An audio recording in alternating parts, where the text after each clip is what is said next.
ગર્ભ અવસ્થામાં શાંત અવાજો અને મધુર સંગીતનો જાદુ.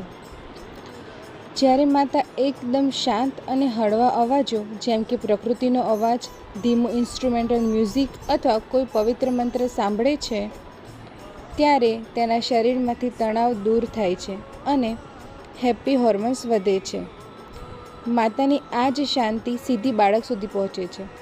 દરરોજ 10 મિનિટ શાંત અવાજ સંગીત સાંભળવાના ફાયદા. 1. માતા અને બાળક બંનેનો માનસિક થાક અને સ્ટ્રેસ દૂર થાય છે. 2. રાત્રે ઊંઘ ખૂબ સારી આવે છે અને મગજ શાંત રહે છે. 3. બાળકના મગજનો અને ચેતાતંત્રનો સકારાત્મક વિકાસ થાય છે.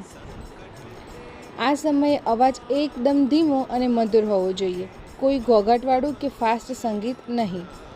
તમને કયો અવાજ સાંભળવાથી સૌથી વધુ શાંતિ મળે છે? વરસાદનો અવાજ, મંત્ર ઉચ્ચાર કે વાંસળીની ધૂન? કોમેન્ટ્સમાં જણાવો.